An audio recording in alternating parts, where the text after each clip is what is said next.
Dear students, ഈ video ക്ലാസ്സിലൂടെ നമ്മൾ discuss ചെയ്യുന്നത് നെക്സ്റ്റ് യൂണിറ്റ് ആയിട്ടുള്ള നെഗോഷ്യബിൾ ഇൻസ്ട്രുമെൻസിനെ കുറിച്ചാണ്. സോ ഇന്ത്യയിൽ നെഗോഷ്യബിൾ ഇൻസ്ട്രുമെൻസിനെ സംബന്ധിക്കുന്ന റെഗുലേഷൻസ് ഒക്കെ ഡീൽ ചെയ്യുന്നത് നെഗോഷ്യബിൾ ഇൻസ്ട്രുമെൻ്റ് ആക്ട് ഓഫ് 1881 എന്ന് പറയുന്ന ഒരു നിയമത്തിൻ്റെ അടിസ്ഥാനത്തിലാണ്. അപ്പോൾ നിലവിലുള്ള നെഗോഷ്യബിൾ ഇൻസ്ട്രുമെൻസിനെ സംബന്ധിക്കുന്ന റെഗുലേഷൻസ് എല്ലാം ഈ നിയമത്തിൻ്റെ അടിസ്ഥാനത്തിൽ, അതിൻ്റെ പ്രൊവിഷൻസിൻ്റെ അടിസ്ഥാനത്തിലാണ് ഗവേൺ ചെയ്യപ്പെട്ടിരിക്കുന്നത്. അപ്പോൾ വളരെ പഴയ ഒരു നിയമമാണ് നെഗോഷ്യബിൾ ഇൻസ്ട്രുമെൻ്റ് ആക്ട്. 1881 പാസ് ചെയ്യുന്നത്. 1982 മാർച്ച് 82 1882 ഇത് നിലവിൽ വരുന്നത്, മാർച്ച് മാസത്തിൽ. ഓക്കെ, പക്ഷേ എങ്കിലും കുറേയധികം അമെൻമെൻറ്റ്സ്, വളരെ കുറച്ച് അമെൻമെൻറ്റ്സ് ഇതിന് ഉണ്ടായിട്ടുള്ളൂ. പക്ഷേ പീരിയോഡിക്കലായിട്ടുള്ള കുറച്ച് അമെൻമെൻറ്റ്സ് ഇതിന് വന്നിട്ടുണ്ട്. ഓക്കെ, അപ്പോൾ നേരത്തെയൊക്കെ നെഗോഷ്യബിൾ ഇൻസ്ട്രുമെൻസിൻ്റെ പീരീഡ് എന്ന് പറയുന്നത് വാലിഡിറ്റി പീരീഡ് അല്ലെങ്കിൽ വാലിഡ് പീരീഡ് എന്ന് പറയുന്നത് 6 months വരെയൊക്കെ ആയിരുന്നു, 6 മാസം വരെയൊക്കെ. അത് ഇപ്പോൾ കുറച്ച് 3 മാസം വരെയൊക്കെ ആക്കി മാറ്റിയിട്ടുണ്ട്. അങ്ങനെ കുറച്ച് ചേഞ്ചസ് ഒക്കെ കൊണ്ടുവന്നു. അതുപോലെ തന്നെ നെഗോഷ്യബിൾ ഇൻസ്ട്രുമെൻറ്റ്സ് അതിൽ ഒരു ഇൻസ്ട്രുമെൻറ്റ്സ് ഡിസോണർ ചെയ്യപ്പെടുകയാണെങ്കിൽ ഉണ്ടാവുന്നതിൻ്റെ ലയബിലിറ്റിക്ക് അതിനെ സംബന്ധിക്കുന്ന അതിൻ്റെ പീനൽ പ്രൊവിഷൻ, അങ്ങനെ കുറച്ചുള്ള കാര്യങ്ങളിലൊക്കെ അമെൻമെൻറ്റ്സ് വന്നിട്ടുണ്ട്. എനിവേ, എന്താണ് ഈ നെഗോഷ്യബിൾ ഇൻസ്ട്രുമെൻറ്റ്സ് ആക്ട് അല്ലേ, അല്ലെങ്കിൽ എന്താണ് ഈ നെഗോഷ്യബിൾ ഇൻസ്ട്രുമെൻറ്റ്സ്, എന്തൊക്കെ ഉൾപ്പെടുന്നതാണത്, അതിൻ്റെയൊക്കെ ഫീച്ചേഴ്സ് എന്താണ്, എന്തുകൊണ്ടാണ് ഇതിനെ നെഗോഷ്യബിൾ എന്ന് പറയുന്നത്, ഇങ്ങനെയുള്ള കാര്യങ്ങളെക്കുറിച്ച് നമുക്ക് നോക്കാം. Okay, so there are certain documents which are freely used in commercial transactions, clear, and they are freely transferable from one party to another party, clear, and they are mainly used for payment and settlement of their debts and dues. ഇങ്ങനെയൊക്കെ വരുന്ന ഇൻസ്ട്രുമെൻറ്റുകളെയാണ് negotiable instruments. Clear. അപ്പോൾ negotiable ഇൻസ്ട്രുമെൻറ്റ്സിന് ഒരു പ്രത്യേകത എന്താ? So these instruments are written document which creates a legal rights, clear, which create a right in favor of some person and which is freely transferable. അപ്പോൾ ഒരു definition പോലെ നമുക്ക് നോക്കുകയാണെങ്കിൽ എന്താ നെഗോഷ്യബിൾ ഇൻസ്ട്രുമെൻറ്റ്സ് എന്ന് എന്താ?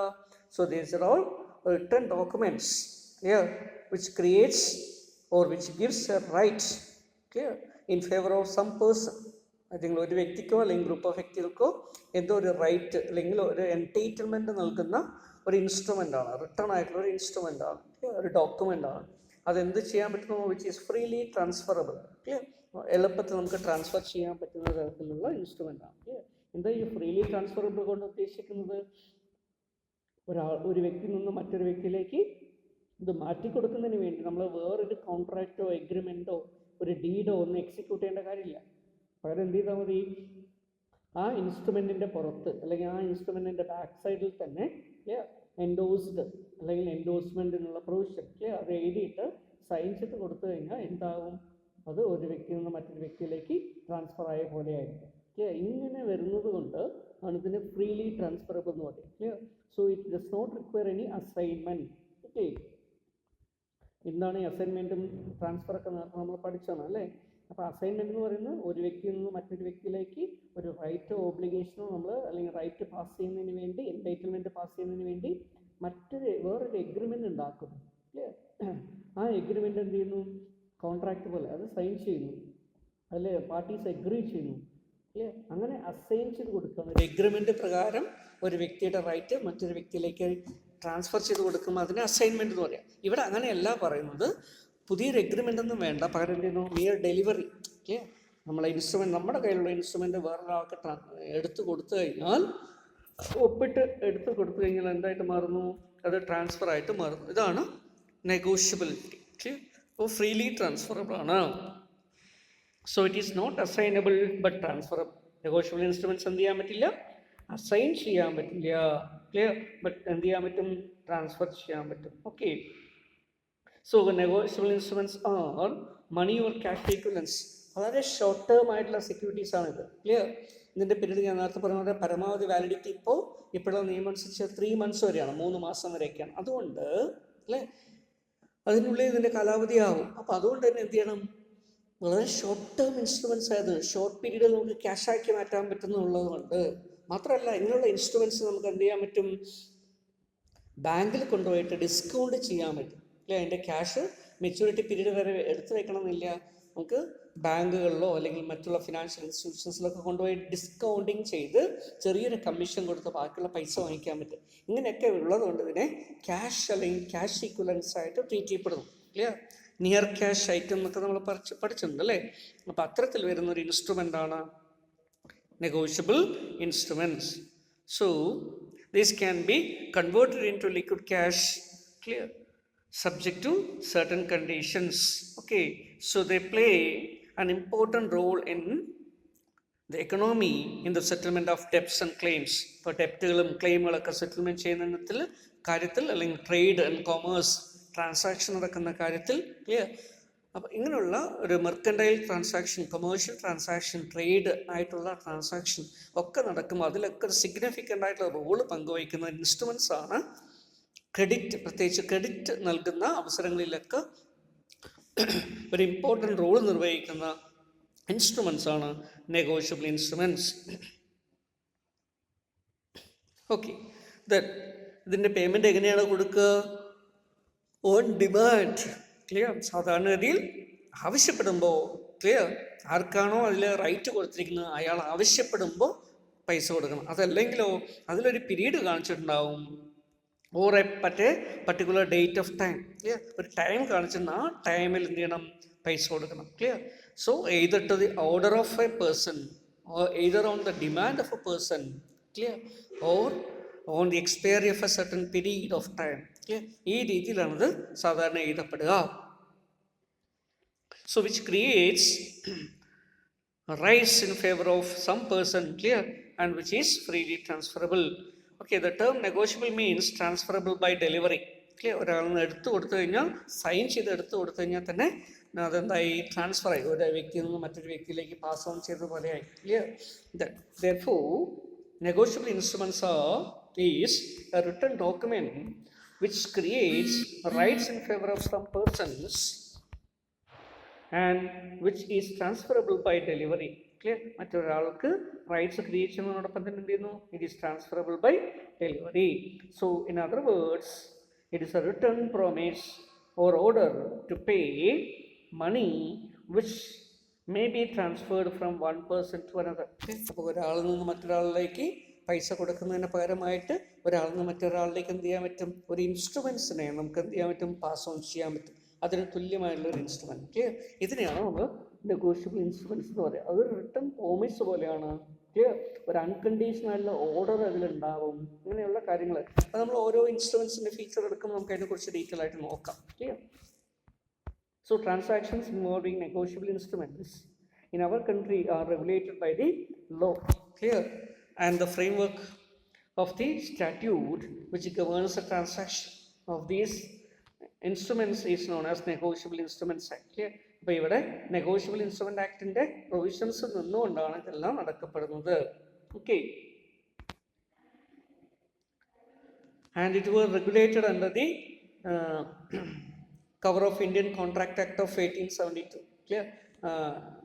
കോൺട്രാക്ട് ആക്ടിൻ്റെ പ്രൊവിഷനും ഇവിടെ അപ്ലിക്കബിൾ ആണ്, ക്ലിയർ. കാരണം എന്താ, ചില കേസസിൽ അല്ല ഇതൊരു കോൺട്രാക്റ്റ് പോലെയാണ്, അതുകൊണ്ട് തന്നെ കോൺട്രാക്ച്വൽ ആയിട്ടുള്ള ഒബ്ലിഗേഷൻ്റെ പുറമെ നെഗോഷ്യബിൾ ഇൻസ്ട്രുമെൻസ് എന്നുള്ള അതിൻ്റെ പ്രൊവിഷൻസ് ഉണ്ട്, ക്ലിയർ. ഇത് രണ്ടും കൂടെ ക്ലബ് ചെയ്തിട്ടാണ് ഇതിൻ്റെ ലീഗലായിട്ടുള്ള കാര്യങ്ങൾ നിശ്ചയിക്കപ്പെടുന്നത്, ക്ലിയർ. ഡെഫിനിഷൻ, കുറേയധികം ഡെഫിനിഷൻ നിങ്ങൾ ടെക്സ്റ്റിൽ കൊടുത്തിട്ടുണ്ടാവും, ക്ലിയർ. അപ്പോൾ അതിൽ ഏതെങ്കിലും ഒരു ഡെഫിനിഷൻ പഠിച്ചു വയ്ക്കാമെന്നുള്ളതാണ്. ഓക്കെ, സോ നമുക്ക് നെഗോഷ്യബിൾ ഇൻസ്ട്രുമെൻ്റ് ആക്ട് 1881 തന്നെ പറയുന്ന സെക്ഷൻ 13 അനുസരിച്ച് പറയുന്ന ഡെഫിനേഷൻ നോക്കാം, clear. So what is a definition? So according to section 13 of negotiable instrument act 1881, a negotiable instrument means a promissory note, clear, bill of exchange, cheque payable either to order or to bearer, clear. സിമ്പിളായിട്ട് പറഞ്ഞു കഴിഞ്ഞാൽ എന്താണ് negotiable instruments? Negotiable instruments are, or it means, a promissory note, bill of exchange or check. അപ്പോൾ നമ്മുടെ Indian perspective അനുസരിച്ച് നമ്മുടെ negotiable instrument act recognise ചെയ്യുന്ന 3 പ്രധാനപ്പെട്ട ഇൻസ്ട്രുമെൻറ്റ്സ് ആണ്, clear. Promissory note, bill of exchange, ചെക്കുകൾ. ക്ലിയർ? ഇതിനെ മൂന്നിനെയും നെഗോഷ്യബിൾ ഇൻസ്ട്രുമെൻ്റ് ആയിട്ട് പറയുന്നു. ക്ലിയർ? ഇതിൻ്റെയൊക്കെ പ്രത്യേകം എന്താ? Payable either to order. Clear? അതിൽ പറഞ്ഞിരിക്കുന്ന ഓർഡർ അനുസരിച്ചിട്ട്, ഏതെങ്കിലും ഒരാളുടെ ഓർഡർ അനുസരിച്ചിട്ട്, or to the bearer. Clear? ഒന്നുകിൽ അതിൻ്റെ കൈവശക്കാരന്, അല്ലെങ്കിൽ അതിൽ എലിജിബിളായിട്ട് പറയപ്പെടുന്ന വ്യക്തിയുടെ ഓർഡർ, നിർദ്ദേശം അനുസരിച്ച് പൈസ കൊടുക്കാൻ വേണ്ടിയിട്ടായിരിക്കും, ഓബ്ലിഗേഷൻ സെറ്റിൽ ചെയ്യാൻ വേണ്ടിയിട്ടായിരിക്കും ഇത് എഴുതപ്പെട്ടിട്ടുണ്ടാവുക. ക്ലിയർ? അതാണ് ഇതിൻ്റെ ഡെഫിനിഷൻ പറയുന്നത്. Clear? So these are all. Or negotiable instrument means a promissory note, bill of exchange or a cheque, payable either to order of certain person or to the bearer of the instrument. നമുക്ക് കുറച്ച് expand ചെയ്ത് പറയുകയാണെങ്കിൽ ഇങ്ങനെ പറയാം. Clear? So either to the order of a certain person or to the bearer of the instrument. So a negotiable instrument may be made payable to or more pays jointly. ചിലപ്പോൾ രണ്ടോ അതിലധികം, ഒരാൾക്ക് തന്നെയായിരിക്കും പൈസ കൊടുക്കുക, അല്ലെങ്കിൽ രണ്ടോ അതിലധികം വ്യക്തികൾക്ക് ഒന്നിച്ച് പൈസ കൊടുക്കേണ്ടതായിട്ടും വരാം. Or it may be made payable in the alternative to one or two or any one of the several payers. Clear? Pays. അപ്പോൾ ഏതെങ്കിലും ഒരാൾക്കോ, അല്ലെങ്കിൽ ക്ലിയർ അതിൻ്റെ എഗ്രിമെൻറ്റിനനുസരിച്ച്, അതിൻ്റെ പ്രൊവിഷൻ അനുസരിച്ച്, അല്ലെങ്കിൽ എല്ലാവർക്കും കൂടിയോ പൈസ കൊടുക്കേണ്ടതായിട്ടും വരും. Clear? Then, so the Act recognizes 3 instruments. അല്ലേ? നെഗോഷ്യബിൾ ഇൻസ്ട്രുമെൻ്റ് ആക്ടിൻ്റെ ഡെഫിനേഷൻ നമ്മൾ 3 ഇൻസ്ട്രുമെൻസിനെ കുറിച്ചാണ് പറയുന്നത്. എന്തൊക്കെയാണത്? 1 promissory note, 2 bill of exchange, 3 cheque. Clear? ഇങ്ങനെ 3 ഇൻസ്ട്രുമെൻസിനെയാണ് നെഗോഷ്യബിൾ ഇൻസ്ട്രുമെൻ്റ് ആയിട്ട് റെക്കഗ്നൈസ് ചെയ്യപ്പെട്ടിരിക്കുന്നത്. Clear? So but it does not exclude those instruments which satisfy the condition of negotiability. ഇനി പക്ഷേ ഈ മൂന്നെണ്ണത്തെ കുറിച്ച് പേരെടുത്ത് പറയുന്നു എന്നല്ലാതെ, ക്ലിയർ, ഇതേ തരത്തിലുള്ള കണ്ടീഷൻസ് ഫുൾഫിൽ ചെയ്യുന്ന, ക്ലിയർ, മറ്റുള്ള ഇൻസ്ട്രുമെൻസിനെ എക്സ്ക്ലൂഡ് ചെയ്യുന്നുമില്ല. ക്ലിയർ? അതിൻ്റെ അർത്ഥം എന്താ? അതിനെയും നെഗോഷ്യബിളായിട്ട് വേണമെങ്കിൽ പരിഗണിക്കാം. ക്ലിയർ? അപ്പം അതിനെ നമ്മൾ കോസി നെഗോഷ്യബിൾ എന്ന് പറയും. ഒരു പരിധിവരെ നെഗോഷ്യബിലിറ്റി ഉള്ള. ക്ലിയർ? അതുപോലെ തന്നെ നെഗോഷ്യബിലിറ്റി ഉള്ള കുറച്ച് ഇൻസ്ട്രുമെൻറ്റ്സ് വേറെയുണ്ട്, പക്ഷേ അതിനൊന്നും പേരെടുത്ത് പറയുന്നില്ല. അപ്പോൾ അങ്ങനെയാണെങ്കിൽ ആക്ട് റെക്കഗ്നൈസ് ചെയ്യുന്ന നെഗോഷ്യബിലിറ്റിയുടെ കണ്ടീഷൻസ് എന്താ? ഒരു ഇൻസ്ട്രുമെൻറ്റിനെ, ഒരു ഡോക്യുമെൻറ്റിനെ നെഗോഷ്യബിൾ ആണെന്ന് പറയണമെങ്കിൽ എന്താണ് കണ്ടീഷൻ? 2 കണ്ടീഷനാണുള്ളത്. ഒന്ന്, the instrument should be freely transferable by custom of trade. Clear? Trade and കൊമേഴ്സിൻ്റെ കസ്റ്റം അനുസരിച്ച് ഫ്രീലി ട്രാൻസ്ഫറബിൾ ആയിട്ടുള്ള ഒരു ഇൻസ്ട്രുമെൻ്റ് ആണെങ്കിൽ അതിനെ നെഗോഷ്യബിൾ എന്ന് പറയും. Clear? Number 2, so the person who obtains it in good faith and the value gets it free from all defects. Clear? And thus is entitled to recover the money of the instrument in his own name. ഏതൊരു വ്യക്തിക്കാണോ ഇത്തരത്തിലുള്ളൊരു instrument good faith അനുസരിച്ച്, clear, ഒരു വാല്യൂൻ്റെ കൺസിഡറേഷൻ്റെ ഫലമായിട്ട് കിട്ടുന്നത്, clear, free from defects, മറ്റുള്ള തരത്തിലുള്ള ലീഗലായിട്ടോ അല്ലെങ്കിൽ മറ്റുള്ള തരത്തിലോ വരാവുന്ന ഡിഫക്ട്സ് ഒന്നും ഇല്ലാത്ത തരത്തിൽ ക്ലിയർ എൻറ്റൈറ്റിൽമെൻറ്റ് കിട്ടുന്നത്, അവർക്ക് എന്തിനുള്ള എലിജിബിലിറ്റിയുണ്ട്? മണി ക്യാൻ ബി, ക്ലിയർ, അത് അവരുടെ പേരിൽ പൈസ കിട്ടാനുള്ള eligibility, they can recover money. Clear? അപ്പോൾ ഇതിൻ്റെ അർത്ഥം എന്താണ്? ഈ രണ്ടാമത്തെ പറഞ്ഞതിൻ്റെ സിറ്റുവേഷൻ, ഒരു വ്യക്തിയിൽ നിന്ന് മറ്റൊരു വ്യക്തിയിലേക്ക് ട്രാൻസ്ഫർ ചെയ്ത് കിട്ടിയെന്ന് വിചാരിക്കുക, അല്ലേ? ആർക്കാണോ ട്രാൻസ്ഫർ ചെയ്ത് കിട്ടുന്നത് ആ വ്യക്തിക്ക്, ക്ലിയർ, അത് ആരാണോ ട്രാൻസ്ഫർ ചെയ്ത് കൊടുത്തിരിക്കുന്നത്, അല്ലേ, ആ വ്യക്തിയിലെ എല്ലാ റൈറ്റ്സും ഉണ്ടാവും. ക്ലിയർ? ഫോർ എക്സാമ്പിൾ എയും ബിയും 2 വ്യക്തികളാണെന്ന് വിചാരിക്കുക. എ ബിക്ക് കുറച്ച് പൈസ കൊടുക്കാനുണ്ട്, അതിന് പകരമായിട്ട് എന്ത് ചെയ്തു, അല്ലേ, ഒരു ചെക്ക് കൊടുത്തു എന്ന് വിചാരിക്കുക, അല്ലെങ്കിൽ ഒരു ബിൽ ഓഫ് എക്സ്ചേഞ്ച് കൊടുത്തു എന്ന് വിചാരിക്കുക, അല്ലെങ്കിൽ ഒരു പ്രോമിസറി നോട്ട് കൊടുത്തു എന്ന് വിചാരിക്കുക. ക്ലിയർ? ഇത് ബി എന്ത് ചെയ്തു? അപ്പോൾ എ ബിക്കാണ് പൈസ കൊടുക്കാനുള്ളത്. ക്ലിയർ? അപ്പോൾ ബിക്ക് എന്തിനുള്ള എലിജിബിലിറ്റി ഉണ്ട്? എയിൽ നിന്ന് പൈസ കിട്ടാനുള്ള എലിജിബിലിറ്റി ഉണ്ട്. പക്ഷേ ബി എന്ത് ചെയ്തു? സി എന്ന് പറയുന്ന വേറൊരു വ്യക്തിക്ക് ഇതിനെ ട്രാൻസ്ഫർ ചെയ്ത് കൊടുത്തു എന്ന് വിചാരിക്കുക. അങ്ങനെയാണെങ്കിൽ ബിക്ക് എന്തൊക്കെയാണോ റൈറ്റ് നേരത്തെ ഉണ്ടായിരുന്നത്, ട്രാൻസ്ഫർ ചെയ്ത് കൊടുത്തതോടുകൂടി അത് ആരുടെ റൈറ്റ് ആയിട്ട് മാറും? സിയുടെ റൈറ്റ് ആയിട്ട് മാറും. അപ്പോൾ സിക്ക് എന്ത് കിട്ടും? ഇനി പൈസ കിട്ടണം. ക്ലിയർ? അപ്പോൾ സി എന്ത് ചെയ്യണം? എയിൽ നിന്നും എ ആർക്ക് പൈസ കൊടുക്കണം? സിക്കാണ് ഇനി പൈസ കൊടുക്കേണ്ടത്. ക്ലിയർ? ഇത്തരത്തിൽ വരുന്ന, ഓക്കെ, അപ്പോൾ ഒരു ഗുഡ് ഫെയ്ത്തിൽ ഒരു വാല്യൂവിന്, അല്ലേ, ഒരു കൺസിഡറേഷൻ്റെ ഫലമായി, ഓക്കെ, ഒരു ഇൻസ്ട്രുമെൻ്റ് ലീഗലി ഒബ്റ്റെയിൻ ചെയ്തിട്ടുണ്ടെങ്കിൽ, ഫ്രീ ഫ്രം ഡിഫക്റ്റ് ആയിട്ടുള്ള ഇൻസ്ട്രുമെൻ്റ് ആണെങ്കിൽ, ക്ലിയർ, അതിൽ എമൗണ്ട് റിക്കവർ ചെയ്യാനുള്ള റൈറ്റ് അതിൻ്റെ ഹോൾഡർക്ക് കിട്ടുന്നു. ക്ലിയർ? അപ്പോൾ ഇങ്ങനെ ഇതിനെ നമ്മൾ ഹോൾഡർ ഇൻ ഡ്യൂ കോസ്റ്റ് എന്നൊക്കെ പറയും. അപ്പോൾ ഈ രീതിയിൽ അതിനെക്കുറിച്ച് നമ്മൾ പിന്നീട് നോക്കാം. അപ്പോൾ ഇത്തരത്തിൽ വരുന്ന രണ്ട് കാര്യങ്ങളുണ്ടെങ്കിൽ, കണ്ടീഷൻസ് ഉണ്ടെങ്കിൽ നമുക്ക് അതിനെന്ത് പറയാം? നെഗോഷ്യബിൾ ഇൻസ്ട്രുമെൻറ്റ്സ് എന്ന് പറയാം. ക്ലിയർ? ഇതാണ് നെഗോഷ്യബിലിറ്റിയുടെ രണ്ട് condition. So in such circumstances, clear, ചില ഇൻസ്ട്രുമെൻസിനെ കൂടെ വേണമെങ്കിൽ നെഗോഷ്യബിൾ ആയിട്ട് നമുക്ക് പരിഗണിക്കാം. അങ്ങനെയുള്ള ഇൻസ്ട്രുമെൻറ്റ്സ് എന്തൊക്കെയാണ്? ഈ രണ്ട് കാര്യങ്ങളും ഫുൾഫിൽ ചെയ്യുന്ന കാര്യങ്ങൾ. ബിയറഡ് ബോണ്ട്സ്, പേരെഴുതാതെ ഇഷ്യൂ ചെയ്തിരിക്കുന്ന ബോണ്ടുകൾ, ട്രഷറി ബില്ലുകൾ, ക്ലിയർ, പേരെഴുതാതെ ഇഷ്യൂ ചെയ്യുന്ന ട്രഷറി ബില്ലുകൾ, സർട്ടിഫിക്കറ്റ് ഓഫ് ഡിപ്പോസിറ്റ്സ്, ക്ലിയർ, പേരെഴുതാതെ കൊടുക്കുന്ന മണി മാർക്കറ്റ് ഇൻസ്ട്രുമെൻ്റ് ആയിട്ടുള്ള സർട്ടിഫിക്കറ്റ് ഓഫ് ഡിപ്പോസിറ്റ്, അതുപോലെ ഡിവിഡൻഡ് വാറൻറ്റ്സ്, ക്ലിയർ, പേരെഴുതാതെ കൊടുക്കുന്ന ഡിവിഡൻഡ് വാറന്റ്. ആർക്കാണോ അത് കിട്ടുന്നത് അവർക്ക് എന്ത് ചെയ്യാൻ പറ്റും? അത് ട്രാൻസ്ഫർ ചെയ്ത് കൊടുക്കാം. അല്ലെങ്കിൽ ഏത് വ്യക്തിക്കാണോ കിട്ടിയിരിക്കുന്നത് അത് ആ വ്യക്തിക്ക് എന്ത് ചെയ്യാൻ പറ്റും? മറ്റൊരാൾക്ക് ട്രാൻസ്ഫർ ചെയ്ത് കൊടുക്കാം. Clear? And improvement trust debentures, okay, then railway bonds, okay, payable to bearers, clear, then railway receipts, clear, that are considered equivalent to negotiable instruments either by mercantile custom or by other enactments. Clear? അപ്പോൾ ഇങ്ങനെയുള്ള കുറച്ച് instruments കൂടെ എന്ത് കൂടെ ആയിട്ട് വരുന്നുണ്ട്? Clear? Negotiable ഇൻസ്ട്രുമെൻസിനെ പോലെ തന്നെ വരുന്ന ക്ലിയർ ഇൻസ്ട്രുമെൻറ്റ്സ് ആയിട്ട് പറയപ്പെടുന്നു. ഓക്കെ, പക്ഷെ എങ്കിലും ലീഗലി അത് എന്തായിട്ട് പറയപ്പെടുന്നില്ല? നെഗോഷ്യബിൾ ഇൻസ്ട്രുമെൻറ്റ്സ് ആയിട്ട് പറയപ്പെടുന്നില്ല. ക്ലിയർ? നമുക്ക് വേണമെങ്കിൽ അതിനെ കോസി നെഗോഷ്യബിൾ ഇൻസ്ട്രുമെൻറ്റ്സ് എന്ന് വേണമെങ്കിൽ പറയാൻ പറ്റും. Okay, so money orders, postal orders, deposits, receipts, share certificates, bill of exchange, clear, bill of lading, then dock warrants, etc. are not negotiable instruments, even though they are transferable by delivery and endorsement, because they are not able to give a better title to the bona fide transferor, clear, for the value than the transferor has. Clear? അപ്പോൾ ഇങ്ങനെയുള്ള വേറെയും കുറച്ച് റെസീപ്റ്റ്സുകളുണ്ട്. Clear? That is postal order, deposit receipts, അതുപോലെ share certificate, bill of lading. Clear? ഇതൊക്കെ ഇങ്ങനെയുള്ള ഇൻസ്ട്രുമെൻറ്റ്സും transferable ആണ്. ഒരു വ്യക്തിയിൽ നിന്ന് മറ്റൊരു വ്യക്തിയിലേക്ക് ട്രാൻസ്ഫർ ചെയ്ത് കൊടുക്കാം. പക്ഷേ അതിലെന്തുണ്ട്? അവർ ഒരു ഫ്രീ ആയിട്ട് ട്രാൻസ്ഫർ ചെയ്യാൻ പറ്റുന്നതല്ല അത്. Clear? even though they are transferable by delivery and endorsement, clear, because they cannot be able to give a better title, clear, to the bona fide transferee for a value than what is the transferor has. ട്രാൻസ്ഫറർക്കുള്ള clear എന്ത് value അല്ലെങ്കിൽ right ആണോ ഉള്ളത് അത്രയും right ആർക്ക് കിട്ടുന്നില്ല? ഒരു better title clear ആർക്ക് കിട്ടുന്നില്ല? Transfer ചെയ്ത് കിട്ടുന്ന വ്യക്തിക്ക് കിട്ടുന്നില്ല. ആരാണ് ട്രാൻസ്ഫറർ? ഒരു ഇൻസ്ട്രുമെൻറ്റ് വേറൊരാളുടെ പേരിലേക്ക് ട്രാൻസ്ഫർ ചെയ്ത് കൊടുക്കുന്ന വ്യക്തിയെ ട്രാൻസ്ഫറർ എന്ന് പറയാം. ട്രാൻസ്ഫർ ചെയ്യാനാണ്? ട്രാൻസ്ഫർ ചെയ്ത് കിട്ടുന്ന വ്യക്തിയെ ട്രാൻസ്ഫർ എന്ന് പറയാം. ക്ലിയർ? അപ്പോൾ നമ്മൾ നെഗോഷ്യബിൾ ഇൻസ്ട്രുമെൻറ്റ്സ് ആണെങ്കിൽ എന്ത് ചെയ്യണം? ട്രാൻസ്ഫർ ചെയ്ത് കിട്ടുന്ന വ്യക്തികൾക്ക് ട്രാൻസ്ഫറുടെ അതേപോലത്തെ റൈറ്റ് കിട്ടണം. പക്ഷേ ചില ഇൻസ്ട്രുമെൻസിന് അങ്ങനെയുള്ള റൈറ്റുകൾ കിട്ടുന്നില്ല. ക്ലിയർ? അപ്പോൾ അങ്ങനെയുള്ള നോട്ട് നെഗോഷ്യബിൾ ആയിട്ടുള്ള ഇൻസ്ട്രുമെൻറ്റ്സ് ഉണ്ട്.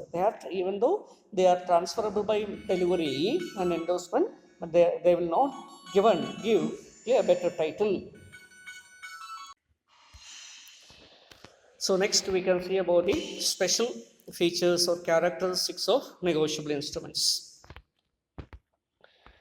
എന്തൊക്കെയാണ് നെഗോഷ്യബിൾ ഇൻസ്ട്രുമെൻസിൻ്റെ പ്രധാനപ്പെട്ട സവിശേഷത? ഒന്ന്, അത് ഫ്രീലി ട്രാൻസ്ഫറബിൾ ആണ്. അല്ലേ? നമ്മൾ പറഞ്ഞു ബൈ എൻഡോഴ്സ്മെൻറ്റ് ആൻഡ് ഡെലിവറി എന്ന് പറയും. അല്ലേ? ഒരാളുടെ കൈവശമുള്ള ഒരു ഇൻസ്ട്രുമെൻറ്റിനെ മറ്റൊരാൾക്ക് നമ്മൾ എൻഡോഴ്സ് ചെയ്ത് ഡെലിവറി ചെയ്ത. എൻഡോഴ്സ്മെൻറ്റ് എന്ന് പറഞ്ഞാൽ എന്താ? ഒരാളുടെ പേരിലേക്ക് മാറ്റുന്നതിൻ്റെ ബാക്കിൽ നമ്മൾ എന്ത് ചെയ്യുന്നു? സൈൻ ചെയ്യുന്നു. അയാളുടെ പേര് എഴുതി സൈൻ ചെയ്തു. ക്ലിയർ? അപ്പോൾ അയാൾക്ക് പേ ടു, അല്ലേ? എന്നിട്ട് അയാളുടെ പേര് എഴുതിയിട്ട് നമ്മൾ സൈൻ ചെയ്ത് കഴിഞ്ഞ് എന്തായി? എൻഡോഴ്സ്മെൻ്റ് ആയി. ക്ലിയർ? ഡെലിവറി എന്താ? മിയർ നമ്മുടെ കൈവശമുള്ള ഇൻസ്ട്രുമെൻറ്റിനെ വേറൊരാൾക്ക്, അപ്പോൾ നമ്മുടെ കയ്യിലുള്ള ചെക്കിന് വേറൊരാൾക്ക് പേര് എഴുതി ഒപ്പിട്ട് കൊടുത്തു കഴിഞ്ഞാൽ എന്തായി? അവരുടെ ചെക്കായിട്ട് മാറി. പിന്നെ അവർക്ക് പൈസ വാങ്ങിക്കാൻ പറ്റും. അല്ലേ? അതുപോലെ. ക്ലിയർ? ഇങ്ങനെ ഫ്രീലി ട്രാൻസ്ഫറബിൾ ആണ്. ക്ലിയർ? ഇതിന് എന്ത് വേണ്ട? സാധാരണ ഒരു വ്യക്തിക്ക് കിട്ടാനുള്ള ഒരു കാര്യത്തെ മറ്റൊരാൾക്ക് ട്രാൻസ്ഫർ ചെയ്യണമെങ്കിൽ എന്ത് ചെയ്യണം? അതിന് വേണ്ടി ഒരു എഗ്രിമെൻ്റ് ഉണ്ടാക്കണം, ഒരു കോൺട്രാക്റ്റ് ഉണ്ടാക്കണം. ക്ലിയർ? ആ എഗ്രിമെൻ്റ് എക്സിക്യൂട്ട് ചെയ്യണം. ഇവിടെ സ്റ്റാമ്പ് പേപ്പറും മറ്റുള്ളതൊക്കെ വേണം. ഇവിടെ അതൊന്നും ആവശ്യമില്ല. ക്ലിയർ? അപ്പോൾ അതുകൊണ്ടാണ് ഇതിനെന്ത് പറയുന്നത്? അസൈൻമെൻറ്റ് ഇല്ലാത്ത രീതിയിൽ ഫ്രീലി ട്രാൻസ്ഫർ ചെയ്യും. ക്ലിയർ? ഓക്കെ. ഈ ട്രാൻസ്ഫർ ചെയ്യുന്ന വ്യക്തിയെ നമ്മൾ ട്രാൻസ്ഫർ എന്ന് പറയും, ട്രാൻസ്ഫർ ചെയ്ത് കിട്ടുന്ന വ്യക്തിയെ ട്രാൻസ്ഫറി എന്ന് പറയും. ക്ലിയർ?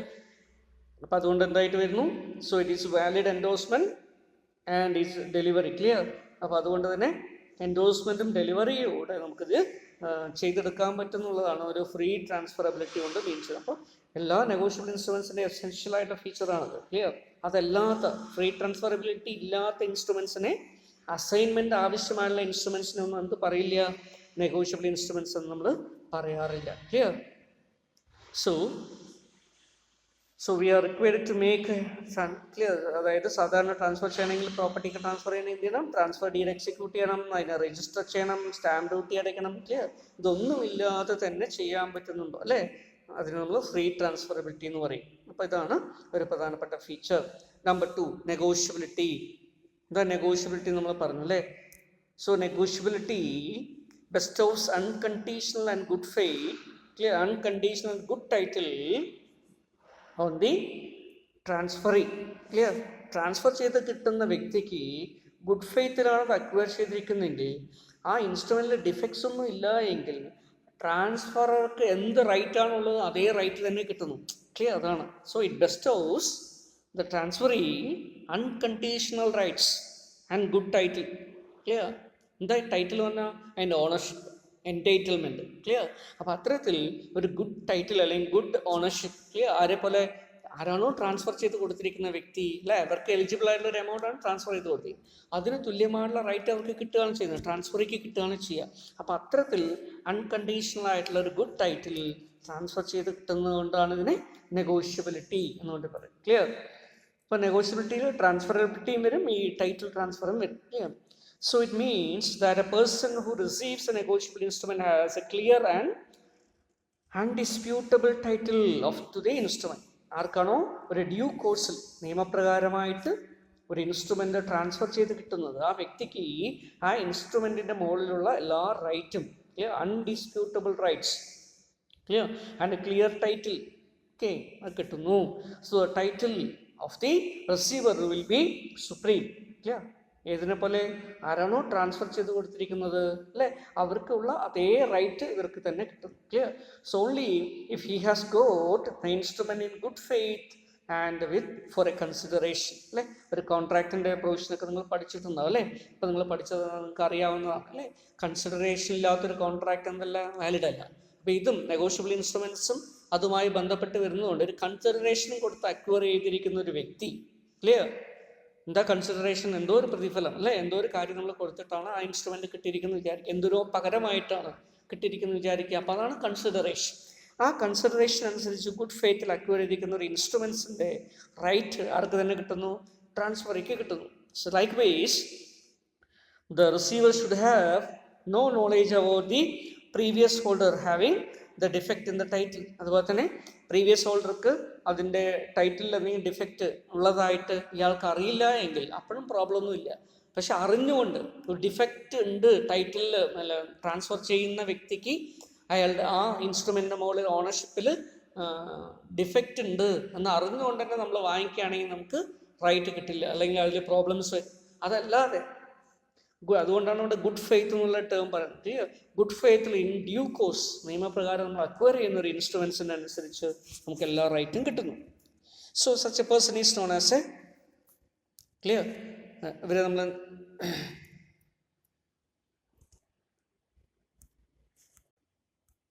സോ ഹിയർ ആർക്കാണോ ഇങ്ങനെ റൈറ്റ് ട്രാൻസ്ഫർ ചെയ്ത് കിട്ടുന്നത് അല്ലെ, എൻഡോഴ്സ്മെൻറ്റ് ചെയ്ത് ഡെലിവറി ചെയ്ത് ട്രാൻസ്ഫർ ചെയ്ത് കിട്ടുന്നത്, അങ്ങനെ ടൈറ്റിൽ കിട്ടുന്ന വ്യക്തി നമ്മൾ എന്ത് പറയുന്നു? It's known as a holder in due course അല്ലേ, നമ്മൾ നേരത്തെ പറഞ്ഞു holder in due course. Clear? അപ്പോൾ ഒരു ഹോൾഡർ വെറും ഹോൾഡർ മാത്രമല്ല, ഒരു നെഗോഷ്യബിൾ ഇൻസ്ട്രുമെൻറ്റ്സ് കൈവശം വെക്കുന്ന ഒരു വ്യക്തിയല്ല, പിന്നെന്താണ്? നിയമപ്രകാരം അത് കിട്ടിയിരിക്കുന്ന ഒരു വ്യക്തിയാണ്. അതുകൊണ്ട് തന്നെ ഹോൾഡർ ഇൻ ഡ്യൂ കോഴ്സ് എന്ന് പറയും. അപ്പോൾ ഹോൾഡർ ഇൻ ഡ്യൂ കോഴ്സിൻ്റെ റൈറ്റ് എന്ന് പറയുന്നത് ക്ലിയർ ട്രാൻസ്ഫറുടെ അതേ റൈറ്റ് തന്നെയാണ്. Okay. So for example clear, suppose Lakshmi Devi issued a bearer cheque payable to Praveen. Clear? പ്രവീണിന് കൊടുക്കാൻ വേണ്ടി ഒരു ചെക്ക് എഴുതിയെന്ന് വിചാരിക്കുക. ലക്ഷ്മി ദേവിയുടെ പേരിലുള്ള ഒരു ചെക്കാണ്, അവരുടെ അക്കൗണ്ടാണ്. ക്ലിയർ? അവർ പ്രവീണിന് ഒരു ചെക്ക് എഴുതി കൊടുത്തു. അപ്പോൾ പേ ടു എന്നുള്ള കോളത്തിൽ പ്രവീണിൻ്റെ പേര് എഴുതി കൊടുത്തു. And it was stolen from Praveen by a person.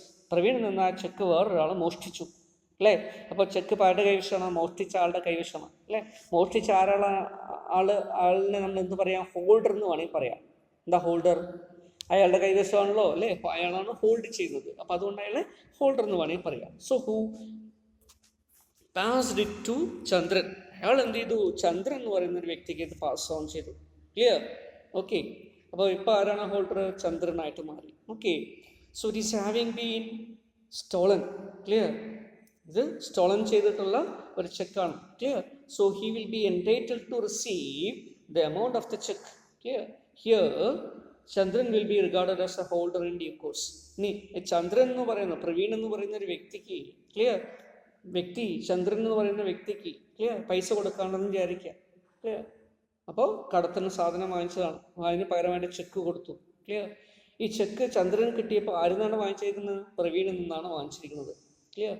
ബിയറായിട്ടുള്ളൊരു ചെക്കാന്ന്. എന്താ ബിയറർ ചെക്ക് എന്ന് പറഞ്ഞാൽ? പേരൊന്നും അതിൽ എഴുതിയിട്ടില്ല. ക്ലിയർ? വിത്തൗട്ട് മെൻഷനിങ് ദ നെയിമാണ്. ക്ലിയർ? അതിനാണ് നമ്മൾ ബിയറർ ചെക്ക് എന്ന് പറയുക. Clear? Bearer cheque is a cheque, clear, in which പേര് ആർക്കാണോ കൊടുക്കേണ്ടത് അയാളുടെ പേര് എന്ത് ചെയ്തിട്ടില്ല? മെൻഷൻ ചെയ്യാതെ കൊടുക്കുന്ന ചെക്കാണ്. അപ്പോൾ പ്രവീണിൽ നിന്ന് ഒരു ചെക്ക് കിട്ടി. ക്ലിയർ? ആർക്ക് കിട്ടി? ചന്ദ്രന് കിട്ടി. ചന്ദ്രന് അല്ലേ കിട്ടിയിരിക്കുന്ന ചെക്ക് കൺസിഡറേഷനായിട്ട് കിട്ടിയതാണ്. പ്രവീണിന് ചന്ദ്രന് പൈസ കൊടുക്കാണ്ട് അതിന് പകരമായിട്ട് ചെക്ക് കൊടുത്താണ്, ട്രാൻസ്ഫർ ചെയ്ത് കൊടുത്താണ്. ക്ലിയർ? ഇപ്പം ചന്ദ്രൻ ബാങ്കിൽ ഇത് പ്രസൻറ്റ് ചെയ്തു അല്ലേ, ഇത് സ്റ്റോളൻ ചെയ്ത ചെക്കാണ് എങ്കിൽ പോലും ചന്ദ്രൻ എന്ത് ബിലീവ് ചെയ്തിട്ടാണ് വാങ്ങിച്ചത്? ഇത് ജെന്യൂൻ ആയിട്ട് പ്രവീണിന് കിട്ടിയിരിക്കുന്ന ചെക്കാണെന്ന് പറഞ്ഞിട്ടാണ് വാങ്ങിച്ചിരിക്കുന്നത്. ക്ലിയർ? അതുകൊണ്ട് പ്രവീണിൽ നിന്ന് കിട്ടിയിരിക്കുന്ന ഈ ചെക്ക്, ക്ലിയർ, ഡ്യൂ കോഴ്സിൽ അനുസരിച്ചിട്ടാണ് കിട്ടിയിരിക്കുന്നത് കൊണ്ട്, കൺസിഡറേഷൻ്റെ ഫലമായിട്ടാണ് കിട്ടിയിരിക്കുന്നത് കൊണ്ട് ചന്ദ്രനെ നമുക്ക് ഹോൾഡർ ഇൻ ഡ്യൂ കോഴ്സ് എന്ന് പറയാം. അയാൾക്ക് പൈസ കിട്ടാൻ എലിജിബിലിറ്റി ഉണ്ട്. ക്ലിയർ? പക്ഷേ ഇങ്ങനെ വരുന്ന സമയത്ത് പ്രവീണിനെതിരെ കേസ് വരാം. ക്ലിയർ? കാരണം അത് അല്ലേ നമ്മൾ നേരത്തെ പറഞ്ഞുകൊണ്ടിരിക്കുന്ന ഈ കേസസിൽ അല്ലേ ലക്ഷ്മി ദേവി അല്ലേ ആർക്ക് ഇഷ്യൂ ചെയ്തൊരു ചെക്കാണ്? പ്രവീൺ എന്ന് പറഞ്ഞ ഒരാൾക്ക് ഇഷ്യൂ ചെയ്ത ചെക്കാണ്. അത് വേറെ ഏതോ ഒരു വ്യക്തി എന്ത് ചെയ്തു? സ്റ്റീൽ ചെയ്തു അല്ലെങ്കിൽ മോഷ്ടിച്ച വ്യക്തിയാണ് എന്ത് ചെയ്തിരിക്കുന്നത്? ചന്ദ്രന് ട്രാൻസ്ഫർ ചെയ്ത് കൊടുത്തത്. ചന്ദ്രന് അത് ഡ്യൂ കോഴ്സായിട്ട്, ഹോൾഡർ ഇൻ ഡ്യൂ കോഴ്സായിട്ട് മാറുന്നു.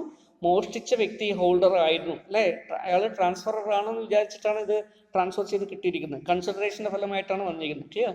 പ്രവീണിനാണ് ശരിക്കും കിട്ടാനുള്ളത്. അപ്പോൾ പ്രവീണിൻ്റെ പേര് അത് ചെക്കിൽ എഴുതിയിട്ടുമില്ല. അതുകൊണ്ട് തന്നെ ചന്ദ്രനാണ് ഇവിടെ ഹോൾഡർ ഇൻ ഡ്യൂ കോഴ്സ് നമുക്ക് പറയേണ്ടി വരും. ക്ലിയർ? പക്ഷേ വേണമെങ്കിൽ എന്ത് ചെയ്യാം? ലക്ഷ്മി ദേവിക്ക് പ്രവീണിന് കൊടുത്ത ചെക്കാണെന്ന് പ്രൂവ് ചെയ്തിട്ട് ഈ കിട്ടിയിരിക്കുന്ന അല്ലേ മോഷ്ടിച്ച വ്യക്തികൾക്കെതിരെ എന്ത് ചെയ്യാൻ പറ്റും? കേസ് ഫയൽ ചെയ്യാൻ പറ്റും. ക്ലിയർ? അല്ലാതെ എന്ത് ചെയ്യാൻ പറ്റില്ല? അതിനെ മുടക്കാൻ പറ്റില്ല. Okay.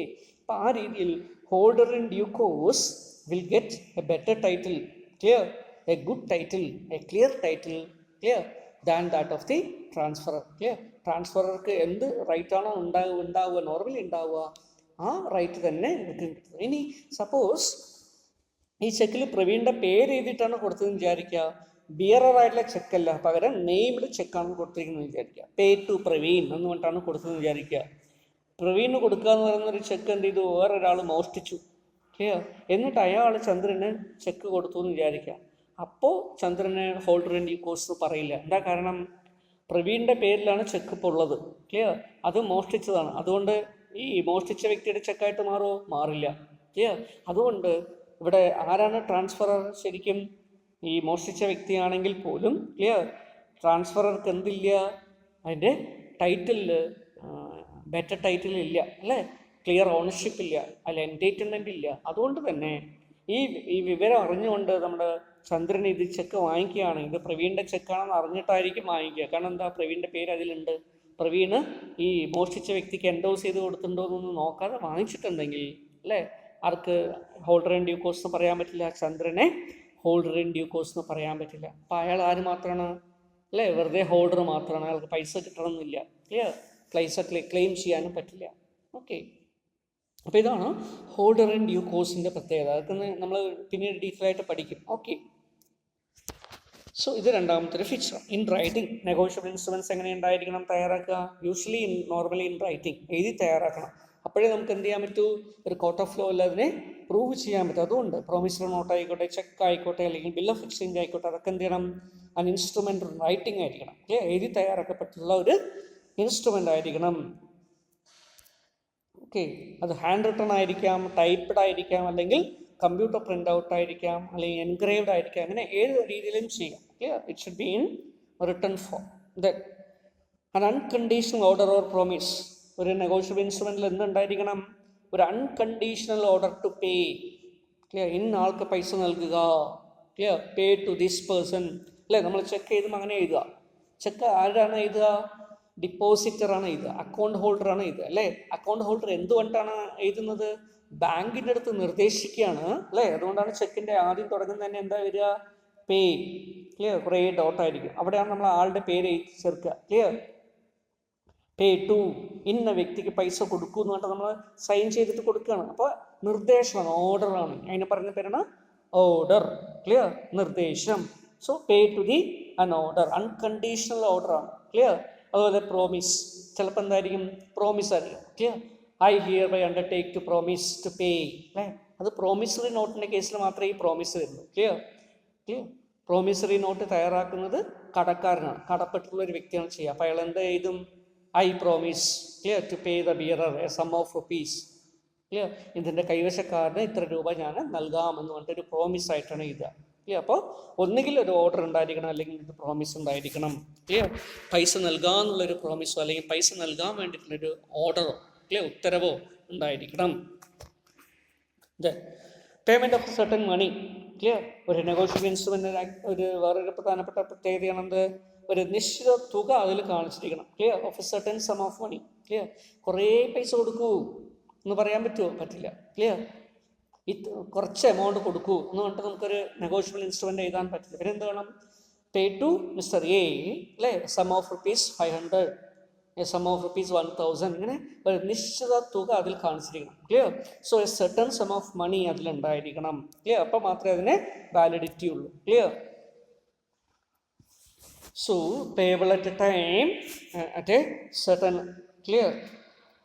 which is certain to array. അതുപോലെ തന്നെ അതിൻ്റെ ടൈമും certain ആയിരിക്കണം. ഓക്കെ, ഇന്ന സമയത്ത്, അല്ലേ, that is 30 days from the date of this bill, pay to, അല്ലെങ്കിൽ 90 days from the date of bill, അല്ലേ, പേ ടു, അങ്ങനെയാണ് കൊടുക്കുക. അപ്പോൾ ഈ ബില്ലിൽ കാണിച്ചിരിക്കുന്ന തീയതിയിൽ നിന്ന് 30 ദിവസത്തിനകം, ഇങ്ങനെ ഒരു നിശ്ചിത ദിവസം വെച്ചിട്ടാണ്, അല്ലെങ്കിൽ ഡേറ്റ് വെച്ചിട്ടാണ്, മെച്യൂരിറ്റി ഡേറ്റ് വെച്ചിട്ടാണ് എന്ത് ചെയ്യുക, ഇൻസ്ട്രുമെൻറ്റ്സ് ഒക്കെ ഇഷ്യൂ ചെയ്യുക. അപ്പോൾ അതിലെന്തും ഉണ്ടാവും, ഒരു ഡേറ്റും ഉണ്ടാവും.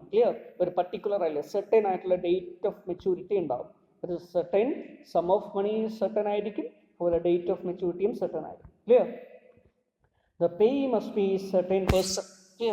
ആർക്കാണ് പൈസ കൊടുക്കേണ്ടതെന്ന് സംബന്ധിച്ച് വ്യക്തത ഉണ്ടായിരിക്കണം.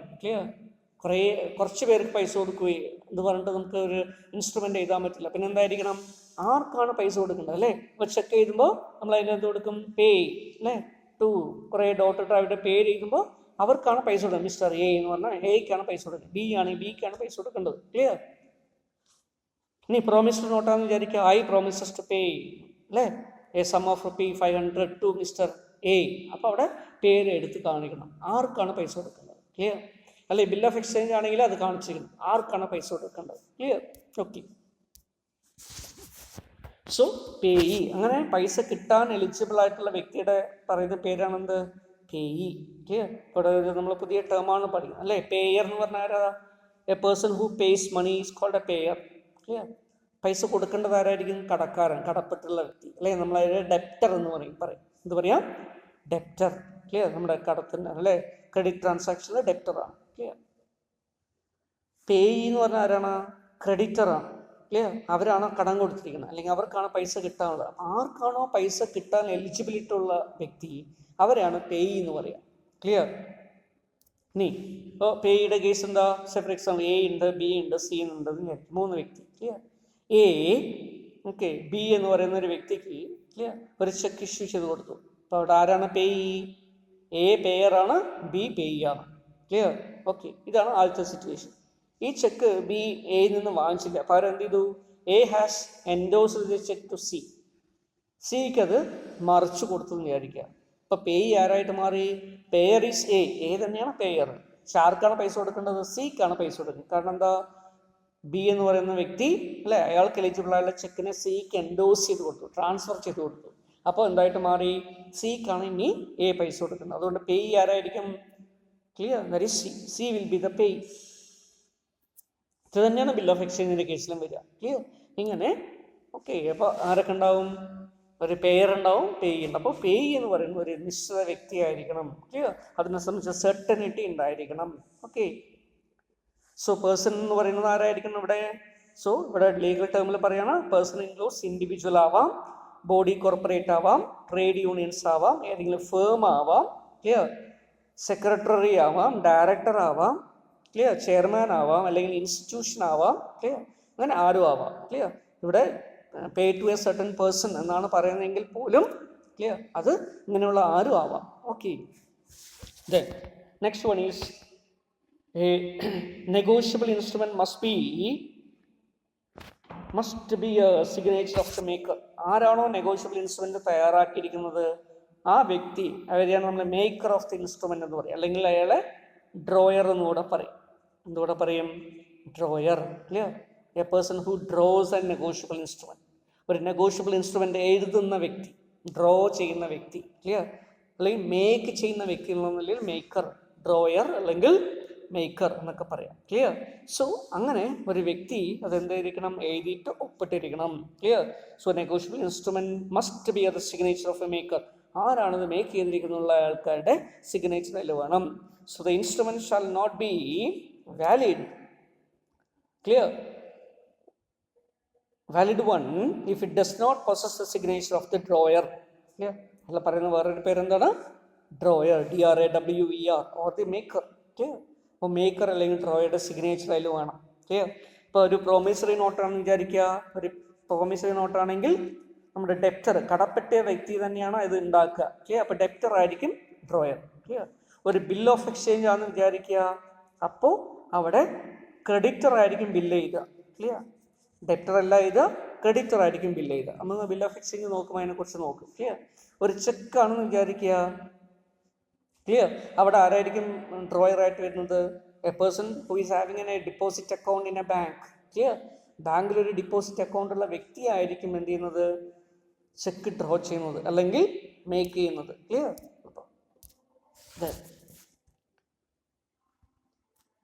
Delivery of the instrument is essential. Clear? ഒരാളിൽ നിന്ന് മറ്റൊരാൾക്ക് എന്ത് ചെയ്യണം? ഇൻസ്ട്രുമെന്റ് ഡെലിവറി ചെയ്യണം. ക്ലിയർ? അപ്പോഴേ അത് സാധ്യത ഉണ്ടാവുള്ളൂ എന്നാണ് പറയുന്നത്. Clear? So negotiable instruments like cheque or a promissory note is not complete till it is delivered to the payee. Clear? ഒരു ചെക്കോ അല്ലെങ്കിൽ ഒരു പ്രോമിസറി നോട്ടോ ക്ലിയർ അതിൻ്റെ പേയ്ക്ക് ഡെലിവറി ചെയ്യുമ്പോൾ മാത്രമേ, പേയ് എന്ന് പറഞ്ഞാൽ ആരാണ്? പൈസ കിട്ടാൻ എലിജിബിലിറ്റി ഉള്ള വ്യക്തി അല്ലേ? അയാൾക്കത് കൊടുക്കുമ്പോൾ മാത്രമേ എന്ത് വരുന്നുള്ളൂ? അത് ഇൻസ്ട്രുമെന്റ് വാലിഡ് ആയിട്ട് മാറുന്നുള്ളൂ അല്ലേ? ഞാൻ തന്നെ ഒരു ഇൻസ്ട്രുമെന്റ്, ഒരു പ്രോമിസ് നോട്ട് എഴുതിയെന്ന് വിചാരിക്കാം. Clear? I promise to pay mister A clear sum of rupees this one. Clear? എന്ന് എഴുതിയിട്ട് ഞാൻ തന്നെ എൻ്റെ കയ്യിൽ വെച്ച് കഴിഞ്ഞാൽ ഇൻസ്ട്രുമെന്റ് ആയോ? ഇല്ല. ക്ലിയർ? അത് ഞാൻ ആർക്കാണോ എഴുതിയിരിക്കുന്നത് അയാൾക്ക് കൊടുക്കുമ്പോൾ പിന്നെ അയാൾക്കത് ക്ലെയിം ചെയ്യാൻ പറ്റും. ക്ലിയർ? കാരണം ഞാൻ എഴുതി കൊടുത്തിരിക്കുന്ന പ്രോമിസാണ്. Clear? So that is why it should be delivered to the payee. So for example, you can issue a check in your brother's name, but it is not negotiable instrument. Clear? Till it is given to the your brother. അല്ലേ? നമ്മൾ ബ്രദറിൻ്റെ പേർക്ക് ഒരു check ചെയ്തെന്ന് വിചാരിക്കുക. നമ്മൾ check അയാളെ കൊടുക്കുമ്പോൾ മാത്രമേ എന്തായിട്ട് മാറുള്ളൂ? അതൊരു ചെക്കായിട്ട് മാറുന്നുള്ളൂ. ക്ലിയർ? ഒരു ഇൻസ്ട്രുമെന്റ് ആയിട്ട് മാറും, ഒരു നെഗോഷ്യബിൾ ഇൻസ്ട്രുമെന്റ് ആയിട്ട് മാറുന്നുള്ളൂ. Okay. Then next one, stamping of the bill of exchange or promissory note is mandatory. അതുപോലെ തന്നെ ഈ നെഗോഷ്യബിൾ ഇൻസ്ട്രുമെന്റ് ആക്ടിൻ്റെ പ്രൊവിഷൻ അനുസരിച്ച് തയ്യാറാക്കപ്പെടുന്ന നെഗോഷ്യബിൾ ഇൻസ്ട്രുമെന്റ്സ് ഇന്ത്യയിലുള്ള Indian stamp act of 1899 clear 1899 നിയമമാണ്. ക്ലിയർ? ഈ സ്റ്റാമ്പ് ആക്ട് അനുസരിച്ച് സ്റ്റാമ്പ് ഡ്യൂട്ടി ക്ലിയർ മതിയായിട്ടുള്ള തരത്തിലുള്ള സ്റ്റാമ്പ് ഡ്യൂട്ടി അടച്ചിരിക്കണം. ക്ലിയർ? അപ്പോൾ എന്ത് ചെയ്യണം? അതിനനുസരിച്ചുള്ള സ്റ്റാമ്പ് പേപ്പറിലായിരിക്കണം നമ്മൾ വാങ്ങിക്കേണ്ടത്. ക്ലിയർ? അല്ലെങ്കിൽ എഗ്രിമെന്റ് എക്സിക്യൂട്ട് ചെയ്യേണ്ടത്. Clear? So the value of stamp depends upon the value of the promissory note or bill of exchange. Clear? ചെക്കിൻ്റെ കേസിൽ ഇതില്ല കേട്ടോ. ചെക്കിൻ്റെ കേസിൽ എന്തില്ല, ഈ സ്റ്റാമ്പ് ഡ്യൂട്ടിയുടെ കാര്യം വരുന്നില്ല. പക്ഷേ ബിൽ ഓഫ് എക്സ്ചേഞ്ചോ പ്രോമിസറി നോട്ടോ തയ്യാറാക്കുമ്പോൾ എന്ത് വരണം, സ്റ്റാമ്പ് ഡ്യൂട്ടി അപ്ലിക്കബിൾ ആണ്. ഓക്കെ, അപ്പോൾ എത്ര രൂപയുടെ വാല്യൂവിനാണ് നമ്മൾ promissory Noto bill of exchange ചെയ്തത് അല്ലേ. ഒരു എഗ്രിമെൻ്റ് എഴുതുമ്പോൾ നിങ്ങൾ കണ്ടിട്ടുണ്ടോ, ഒരു ആധാരമൊക്കെ തയ്യാറാക്കുമ്പോൾ അല്ലേ, ഒരു പ്രോപ്പർട്ടിയൊക്കെ വാങ്ങുകയോ വിൽക്കുകയൊക്കെ ചെയ്യുമ്പോൾ എന്ത് ചെയ്യും, അതിന് അനുയോജ്യമായുള്ള എത്ര രൂപയ്ക്കാണോ വാങ്ങിക്കുകയും വിൽക്കുകയും ചെയ്യുന്നത് അതിന് തുല്യമായിട്ടുള്ള രീതിയിൽ, അനുയോജ്യമായിട്ടുള്ള രീതിയിൽ എന്ത് ചെയ്യണം, സ്റ്റാമ്പ് ഡ്യൂട്ടി, സ്റ്റാമ്പ് പേപ്പർ വാങ്ങിക്കണം അല്ലേ. അതുപോലെ തന്നെ ഇവിടെ എന്ത് ചെയ്യണം, സ്റ്റാമ്പ് ആക്ട് അനുസരിച്ച് സ്റ്റാമ്പിങ് ചെയ്തിരിക്കേണ്ടതാണ്.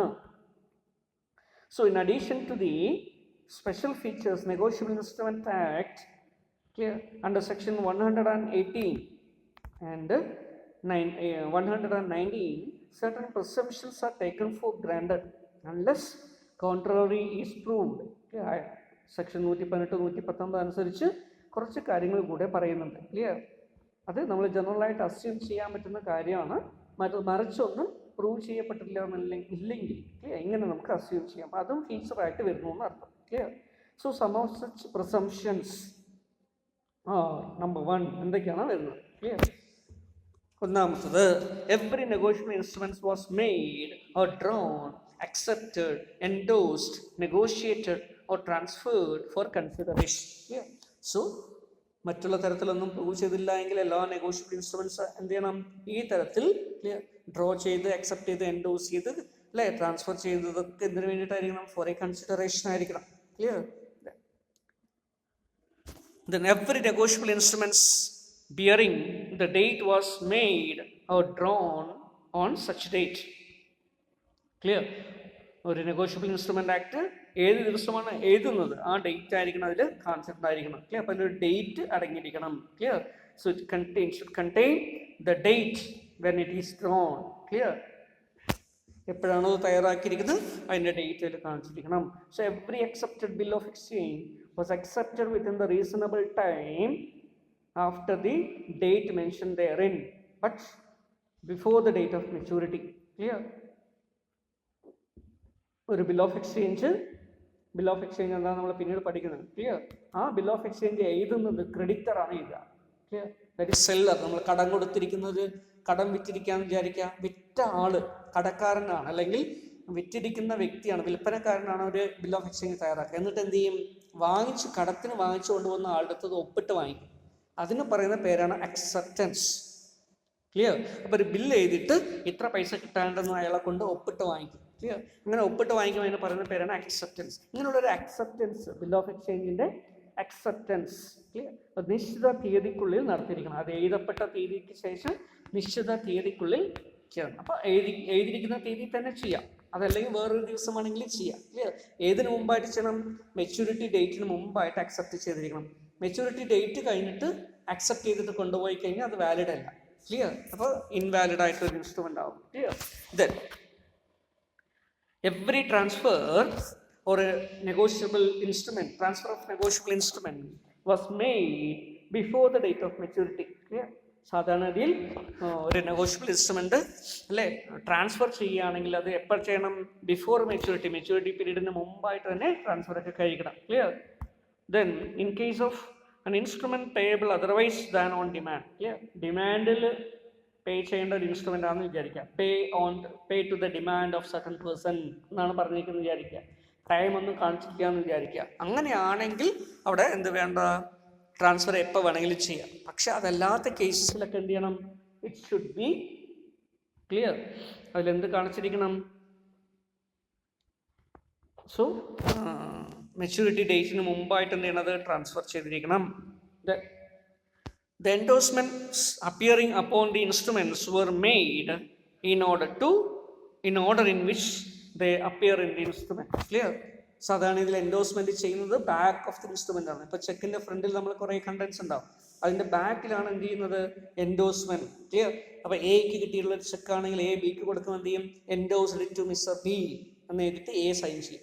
ഇനി ബി ഇപ്പം അയാളുടെ കൈവശമാണ്, അയാൾ സിക്ക് കൊടുക്കാന്ന് വിചാരിക്കും. അപ്പോൾ എന്ത് ചെയ്യും, എൻഡോസ്ഡ് ടു സി എന്ന് എഴുതിയിട്ട് എന്ത് ചെയ്യും, ബി സൈൻ ചെയ്യും. ഇങ്ങനെ സൈൻ ചെയ്ത് പോകും. അപ്പോൾ അതിൻ്റെ ഓർഡറിലായിരിക്കും അത് സൈൻ ചെയ്ത് വരിക. Clear?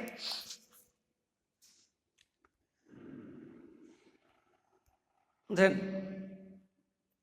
The negotiable instruments was duly stamped. എല്ലാ negotiable instruments സ്റ്റാമ്പ് ചെയ്തിരിക്കണം. A holder of the stamped means stamp duty അടച്ചിരിക്കണം എന്നർത്ഥം അല്ലേ, നമ്മൾ നേരത്തെ പറഞ്ഞത്. A holder of a negotiable instrument is a holder in due course. In normal case അല്ലേ, ഒരു negotiable instrument കൈവശമുള്ള ഒരു വ്യക്തിയെ നമ്മൾ എന്തായിട്ട് അറിയപ്പെടുന്നു? ഹോൾഡർ ഇൻ ഡ്യൂ കോഴ്സ് എന്ന് പറയും. ക്ലിയർ? മറിച്ച് അതിന് ടൈറ്റിൽ ഡിഫക്റ്റ് ഉണ്ടെന്നോ അല്ലേ, അത് മോഷ്ടിക്കപ്പെട്ട ചെക്കാണെന്ന് അറിഞ്ഞിട്ട് വാങ്ങിച്ചതാണെന്നോ അല്ലേ, ഇങ്ങനെയൊക്കെ അല്ലെങ്കിൽ കൺസിഡറേഷൻ കൊടുക്കാതെ നമുക്ക് കിട്ടിയതാണെന്നോ ഒക്കെ വരികയാണെങ്കിൽ അതെന്താവും? ഹോൾഡർ ഇൻ ഡ്യൂ കോഴ്സ് ആവില്ല. Clear? However under certain conditions like fraud, unlawful consideration, clear, then burden of proving that the holder is a holder in due course may lie upon him. Clear? ട്രാൻസ്ഫറിക്ക് clear fraud suspect ചെയ്യുന്ന സമയത്തോ unlawful consideration ആണ് ഉള്ളതെന്ന് suspect ചെയ്യുന്ന സമയത്തോ ഒക്കെ എന്ത് ചെയ്യേണ്ടി വരും? അയാളൊരു ഹോൾഡർ ഇൻ ഡ്യൂ കോഴ്സ് ആണ് തെളിയിക്കേണ്ട അല്ലെ, ബേർഡൻ ഓഫ് പ്രൂഫ് എന്നാണ് പറയാം. ക്ലിയർ? എന്താ ബേർഡൻ ഓഫ് പ്രൂഫ്? അയാളൊരു ഹോൾഡർ ഇൻ ഡ്യൂ കോഴ്സ് ആണ്, അയാൾ ഗുഡ് ഫെയ്ത്തിൽ കൺസിഡറേഷൻ കൊടുത്തിട്ടാണ് ഇത് അക്വയർ ചെയ്തത്. അക്വയർ ചെയ്യുന്ന സമയത്ത് ഇതിൻ്റെ ടൈറ്റിലിനെ കുറിച്ചുള്ള ഡിഫക്റ്റിനെ കുറിച്ചൊന്നും അറിയില്ലായിരുന്നു എന്ന് പ്രൂവ് ചെയ്യേണ്ട ബാധ്യത, അതിനാണ് ബേർഡൻ ഓഫ് പ്രൂഫ് എന്ന് പറയാം. ക്ലിയർ? തെളിയിക്കേണ്ട ഉത്തരവാദിത്തം ആരുടെ കൈവശം തന്നെയാണ്? കിട്ടിയിരിക്കുന്ന വ്യക്തിയുടെയാണ്. Clear? In other ways, in other condition, he will be regarded as a holder in due course. Okay. So these are all some of the salient features of negotiable instruments.